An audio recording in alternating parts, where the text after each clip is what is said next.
I am at Arrival because I've made a financial mistake. I bought something with 4 wheels from their bankruptcy auction, so let's go see what I've done. Now this is what I've bought. It is an Arrival UPS branded electric van from this company that what's $9 billion that has unfortunately gone into administration, but they built these absolutely stunning electric vans, and we've looked underneath. It looks like everything is still inside the van. It's pretty damn cool inside as well. It has this sliding door here, and then this driver's seat is just here with this nice big screen. Now I can't quite get the thing to power up yet, so we'll have to take it back to the workshop and work out what they've done to deactivate the thing. There's some funky switches down here. We've got like an on-off switch, drive unit switch obviously to deactivate it. And then we've got this sign here that this vehicle is fitted with a pre-production system, so only authorized personnel can drive this. And the funny thing is you can literally walk straight out the back down here. It would make a pretty good camper van, I reckon. But let's see if we can get this thing on the road and running, and if not, hey, who knows, maybe we'll put a completely different EV system in it and take it drag racing at some point.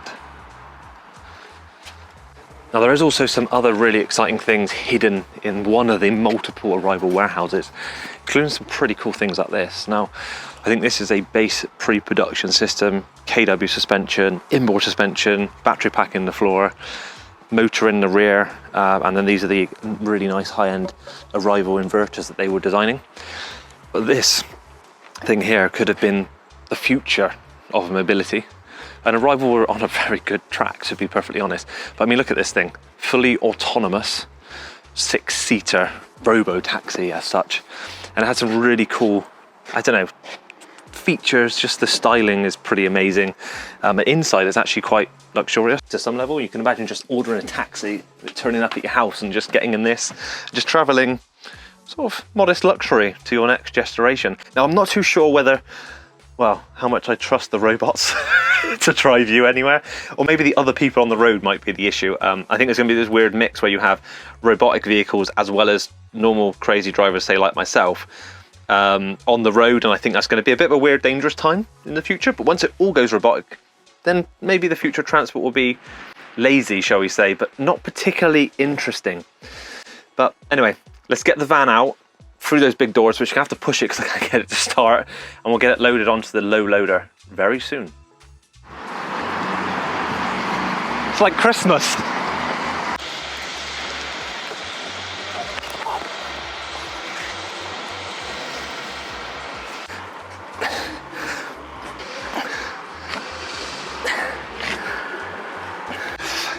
Why are electric vehicles so heavy?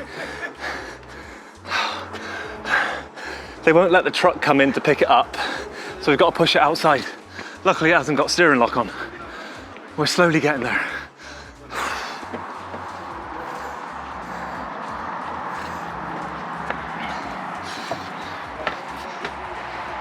It's driving under its own power down a hill. Right. Drive on? Well, brakes probably. That's fine, Joe. We drove it. Yeah, it's all a bit plasticky, isn't it? Toe and eye in. It's good to go.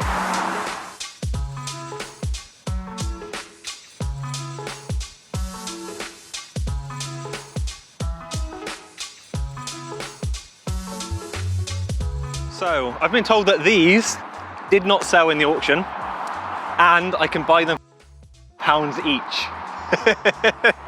And this one has Sparko racing seats and a full roll cage in it already. So does this one, so does that one, so does that one. So I can have a look through, because taking all 4 is just really greedy, and the cost of transport is quite high. So I just have a quick look over and see which ones, or which of the 2 are the best condition, and then potentially take those ones. So there is a full cage in here. Now, what were you going to do with this? I have no idea what was going to be on this. But yeah, full cage. It's a race truck. I'm sure It's empty. I think it's empty. I think this has got the battery packs on those roll cage bits I just saw. There's still a drivetrain in there as well. Okay, so this could be a good toy to take. So 712 it is.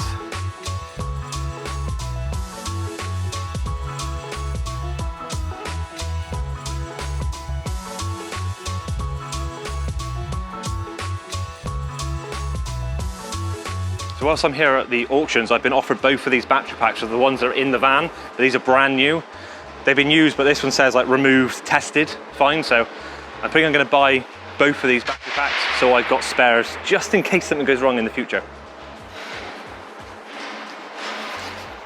I mean, it's even all the build jigs here. I mean, this must be the front end of my van that I bought. And obviously the jigs of how they were going to assemble them and start building them. And they didn't get that far away from putting these into production, but they had this really in-depth robotic building system they were going to basically do. So it was like a modular building setup with robotic arms, which we'll see one just over here in a second. So as you can see, they've got multiple robotic arms in here, and they would have basically picked and placed individual components to assemble the vans. And there have been multiples of these with little robots that drove through to bring stuff in and out of every single stage. There's also a massive selection of seats.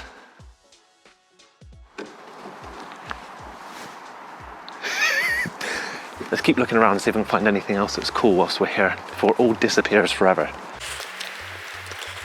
Just the sheer amount of stock. And they had 6 or 7 warehouses just like this. I mean, you've got assemblies for the front of the van, which is obviously where the steering wheel goes and all of those sections. There's just hundreds of stacks of body panels and components, which none of it I can afford to keep buying because I don't need to collect loads of crap. But just look at it. There's so much stock in here. All gone to waste. I mean, that is one big robotic arm. I mean, look at the size of me. That is huge. No idea what it was building. I'm sure someone will tell me in the comments. My guess would be battery packs, maybe, looking at the size of this jig, but that's, yeah. I've always wanted a robotic arm, but I have no idea what for. So these are all panels, which I'm guessing are for the van I bought. So there's just stacks and stacks and stacks of these panels. Now the really cool thing about the Arrival panels, I keep saying they were Arrival a lot, but they were basically a special type of composite, which meant you didn't have to paint them. So it meant there wasn't an extra paint layer put onto them. They were produced, and as they were produced is how they went onto the vehicles, and they get wrapped for companies or they just stay bare. But there's also a huge amount of impact protection and flex in them. So in theory, from a van point of view, they should have been extremely robust and taken a hell of a beating, as I'll find out with the van that we bought later down the road. Just hope I never crash it, because I'm never going to be able to get any of these parts ever again. So I may have bought 2 Arrival vans, but there is a graveyard of them here in relevant different states. Obviously they did a huge amount of prototype testing, as you can see from the state of them. Let's have a quick look around the ones that are hidden back here. I mean, you can already see some of the changes where they went from the metal coolant tanks in the front just there, and then they've upgraded and put proper tanks in place for power steering, brakes, antifreeze, wipers, all that sort of stuff. And they changed the lights as they moved on as well. So these are the newer lights. I've got the ones with the older lights, which I actually prefer. There's quite a collection here of them, and I have no idea what they're going to do with them all, because I don't think they all sold. So there's a lot of them in relevant different states. This is quite funky. Camo wrap, not a bad idea to do that. None of these have got roll cages in there, so obviously I had to pick the one with the roll cage in. But this one here, as you can see, is stripped down to the bare bones, which is quite good for us to have a look inside of. So full aluminum or aluminium chassis by the looks of things. Same with most of the body. We have brake servo. I reckon we've got just in here is probably the high voltage junction box / the inverter for powering up the drivetrain. We've also got the electric power steering pump down there as well. Now inside, you can see this is very stripped back. So you have your driving position, your screen mount, your HVAC system is in here, so you've got your blower fans, all of that stuff. I'll make sure I get a load of pictures of this one before we head off, just so I've got something as a reference. The back is still pretty much the back end, like all of them, with a big deal of space, but this floor is quite soft and squidgy. And we'll see if we can see any more underneath this one, because I doubt this has got the battery pack in. One thing, the panels are off here, and it's quite good to see that actually they just pop on. So the whole plan with these vans, obviously, if you damage the panel, it was pull the panel off, pop another panel back on if you're a delivery driver and you just smashed into stuff. We'll have a look underneath. Yeah, so this has got no battery pack under here. So it is completely empty. but there is high voltage lines. It looks like this is the 12 volt lines, and some data lines, brake lines, coolant lines that run down through here. There is rear cups in the rear end, so I'm presuming they were looking at doing a 4-wheel drive version of this, because the one I've got has also got a motor in the front. If you turn around, there is no motor in the front of these, just the drive shaft cups and the aluminum subframe. Very well designed system. I wonder if we can get air ride on one of these. It would be pretty damn cool to do the UPS one absolutely slammed. Now we're gonna jump back in our van, get ourselves back to the unit, where we're gonna unload, well, the other trucks will probably be unloaded by the time we get there. Then we'll have a look at what we've bought and see how much of a financial mistake it was. So, let's go. So this is what I have bought. I have the UPS sort of stickered up, all one piece arrival van, and then we have the race truck, which we haven't managed to get the doors open on yet. So we'll get in there and get the doors open. But as you can see, it has the bucket seats, the roll cage, all the other stuff going on, as well as the cage in the back of it. We think everything is actually in this. It's a front motor, and we think there's a battery pack on the floor. And then they've had this, which we think we've worked out now is to hold additional weight, so they could load the van up to see how it coped. We also bought a battery pack. Well, actually 5 battery packs, but I'll get to that later. So we bought this pack, as it looks like it's the most complete pack. It's got all the HV connectors just around here on the front. So it has the main positive here, negatives, all the bits here from a connector point of view. And worst case, if this one of the vans doesn't have this, we can put one of these up into place. We also got a module and some other bits. So I managed to get a spare steering wheel with airbag, which is the new version that isn't on that van. Obviously some other random junk, but this is the exciting bit. It's inside those modules, or inside those packs, these are the modules that are in there. So each one of these, this is 400 volts with dual contactor. So there's positive contact, a negative contact, and a pre-charge within that. I think they're about 3.3-ish kilowatt hours. And obviously each one of those packs has then got 16 of these, and so there's loads in every pack. And there's 5 packs, so we've got plenty of spares, just no idea how they actually work yet. Let's have a look at the UPS van. So this is the most likely one for us to get on the road. We don't think it is registered yet though. What I'm gonna do now is crawl underneath it and put on the kill switch, and hopefully it will come to life, but I don't know whether it's gonna drive, so let's get myself covered in dust, because this floor is pretty dusty. And turn this thing on and see what happens, shall we?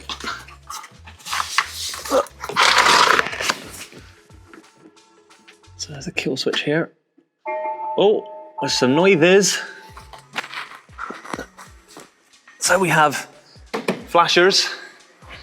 This thing up here is making a bit of noise, but we'll leave that. And we have some lights in the front. So this is doing something, like it's actually trying to power up, but whether anything is going to come to life on that, I don't know. Down here we do have some switches though. So we have what is DCU on or off.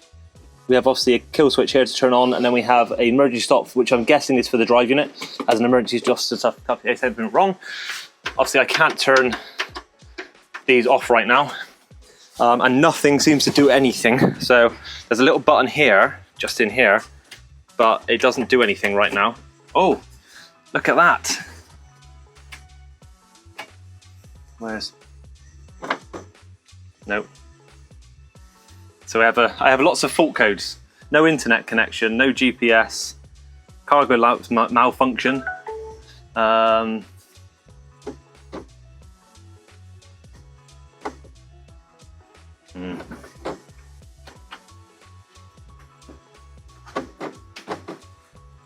have 2 warnings. No GPS signal, no internet signal. So I'm presuming somewhere in here there must be a 4G SIM that's embedded in this vehicle somewhere to bring it onto the network, which obviously we don't have. What else have we got on here? Music, calls, heating system, which doesn't seem to work, wipers. I've got a feeling I'm pressing the buttons maybe a little bit too fast. I'm getting a bit carried away here. I think it's a bit of a slow system. What have we got? Fans. It's a problem with the first release of any software. It doesn't particularly want to work. So it says we do have 59% battery, which is 84 miles. So that's really good news. I just need to try and get it to do something. but it doesn't look like I'm going to get anywhere because the indicators are stuck on and it's not going to let me select drive. So there's definitely a fault going on somewhere with this. And if I hit one of these switches, what does that do? DCU communication loss, please stop vehicle. Okay, so that's quite a key thing. And I turn that back on and it comes back to life. We are in neutral. It's not going to let me drive, but it was worth a try. We're further along than I actually anticipated us being. When I push the accelerator, I get a little symbol come up, which is pretty cool. But it looks like it's not all quite there. Either way, we're further along than I anticipated and in better condition than I hoped. So hopefully on the next episode, we'll actually get this thing working and maybe on the road, depending if I can get this to actually power up and actually drive. Worst case, we'll rip it all apart and put a different drive system in it. So if you like this video, hit the subscribe button and come back for the next episode.